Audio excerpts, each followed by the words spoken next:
École maternelle, élémentaire, collège, ouvert. Oui. Le lycée, demi-jauge totale. Oui. Ça veut dire demi-jauge totale, demi-classe par jour. Comment ça va être organisé? Oui, c'est l'idée toute simple, c'est un élève sur deux dans chaque lycée. Donc on parle là d'un quart des lycées de France, hein, puisque on parle des lycées d'Île-de-France et des Hauts-de-France. Cela représente environ 1000 lycées, 1021 lycées exactement. Alors, vous aviez déjà une partie d'entre eux qui étaient déjà en mode hybride, hein, donc pour eux, ça ne change pas. Par contre, désormais, c'est 100% des lycées de ces territoires qui vont être en demi-jauge, de façon à limiter les brassages. Et on sait que c'est plus un élève est âgé, plus un enfant est âgé, plus le sujet de la contamination est important. Donc, c'est pourquoi la mesure est ciblée sur les lycées. Et vous savez, école maternelle, école primaire, collège, de nouvelles mesures? Non, on maintient les protocoles sanitaires stricts tels qu'ils existent aujourd'hui. Hein. Je rappelle que quand même, on a par exemple encore tous les enfants des écoles primaires avec un masque. On a des protocoles sanitaires stricts. On a la stratégie tester, alerter, protéger qui monte en puissance avec des tests salivaires qui se déploient dans les écoles primaires. Donc c'est toute une technique qui nous permet de garder l'école ouverte. Le sujet n'est pas mince. Jean-Jacques Bourdin. Je veux vraiment redire aujourd'hui à quel point la France se distingue positivement dans cette question des écoles ouvertes. Hier, je parlais avec les représentants de l'UNESCO et de l'OCDE, c'est-à-dire les personnes qui observent l'éducation à l'échelle mondiale. En Angleterre, ils ont perdu 20 ans de lutte contre les inégalités sociales en une année. Vous avez des centaines de millions d'enfants qui sont déscolarisés dans le monde. Nous, les Français, nous sommes le pays de plus de 15 millions d'habitants qui a le plus maintenu les écoles ouvertes. Eh bien, c'est un investissement sur l'avenir hors du commun. Il y a là un risque de catastrophe éducative mondiale à cause de cette épidémie. Ce que nous sommes en train de faire en ce moment, c'est d'éviter à la France cette catastrophe. Je fais des visites dans les écoles, je parle avec les uns les autres.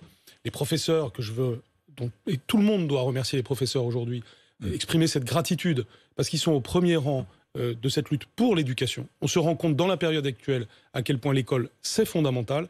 Et donc, c'est pas une variable d'ajustement, ça reste le sujet central si on veut tout simplement l'avenir de nos enfants et l'avenir de notre pays. C'est ce qui est en train de se passer, c'est-à-dire cette année scolaire 2020-21 est une année scolaire où les enfants français, je l'espère jusqu'au bout, jusqu'au mois de juin, n'auront pas perdu ces jours de classe qui sont des pertes catastrophiques dans d'autres pays. Les cantines, comment ça va se passer? Les cantines, il va y avoir changement dans l'organisation? Alors, c'est évidemment au cas par cas que les choses se règlent. Vous savez, parfois, on a des cantines qui sont fermées parce qu'elles n'arrivent pas à respecter le protocole. Des purificateurs d'air, par exemple, dans les cantines? Avec les collectivités locales, il arrive qu'on en installe. Il y a toujours du débat sur telle ou telle méthode, mais le fait est qu'avec les collectivités locales, il y a du travail. Vous avez des cantines où du plexiglas a été installé, vous avez des cantines où il y a des purificateurs d'air. Chaque réalité est un cas particulier. L'éducation à l'extérieur, quand la météo le permet. Anne Hidalgo. Oui, mais et qui est d'ailleurs, quand on peut le faire, ça, c'est-à-dire quand la température le permet, quand il ne pleut pas, etc., c'est quelque chose qui est souhaitable même quand il n'y a pas d'épidémie. Donc il faut être pragmatique. Et c'est d'ailleurs ce qui se passe, c'est ce qui se passe en France aujourd'hui. Nous fermons des classes aussi, bien sûr, quand il y a contamination, mais c'est...